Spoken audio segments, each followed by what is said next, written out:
അപ്പോൾ ഞങ്ങൾ border meeting കഴിഞ്ഞപ്പോൾ എന്നോട് DIG പറഞ്ഞു, Alexander, you are very much interested in spiritual power and all. I heard about it. There is a sannyasi here who has some spiritual power. Go and meet him before you go back. അപ്പോൾ ഞാനൊരു DYSP കുട്ടി അവിടെ ചെന്ന് കഴിഞ്ഞപ്പം അദ്ദേഹത്തിന് വീട്ടിൽ electric കണക്ഷനൊന്നുമില്ല. സൂര്യപ്രകാശം ഇങ്ങനെ ചെറിയ ചെറിയ ഗോളങ്ങളായിട്ട് ഇങ്ങനെ വന്നിട്ട് ഇയാളുടെ വീട്ടിനകത്തോട്ട്, ഈ സന്യാസിയുടെ വീട്ടിനകത്തോട്ട് കയറുകയാണ്. അത് അദ്ദേഹത്തിൻ്റെ തൊലിപ്പുറത്ത് പോയി ചേർന്ന ശേഷം അദ്ദേഹത്തിൻ്റെ തൊലി ഷൈൻ ചെയ്യാം. അപ്പോൾ ഓസ്ട്രേലിയയിൽ നിന്നൊരു മദാം അവിടെ വന്നിട്ട്, this is fraud, I will disprove this follow immediately എന്ന് പറഞ്ഞ് ക്യാമറ എടുത്ത് ഷൂട്ട് ചെയ്യാൻ തുടങ്ങി. ഷൂട്ട് ചെയ്യാൻ തുടങ്ങിയപ്പോഴാണ്, അപ്പോൾ ഈ mesmerism can be used only on human brain, not on the camera. Shoot ചെയ്യാൻ തുടങ്ങിയപ്പോൾ ഉണ്ട് മദാം പറഞ്ഞു, ഹ്യോ this is real. Camera shoot ചെയ്യുമ്പോൾ ഈ പ്രകാശം ഇങ്ങനെ ഗോളമായിട്ട് വന്നിട്ട് ഞങ്ങൾ കണ്ടുകൊണ്ട് കണ്ട ഫിനോമിനൻ നടന്നുകൊണ്ടിരിക്കുകയാണ്.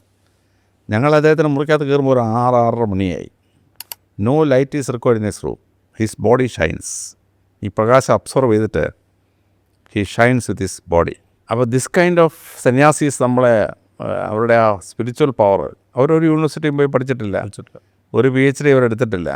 പക്ഷേ അവരുടെ ആ നമ്മുടെ ഹിന്ദുമതത്തിൻ്റെ ആ പ്രസിദ്ധമായ ധ്യാന സ്പിരിച്വൽ പവർ അവരുടെ ഈ ധ്യാനത്തിലൂടെ അവർ നേടിയെടുക്കുന്ന അപൂർവമായ സംഭവങ്ങളാണ്.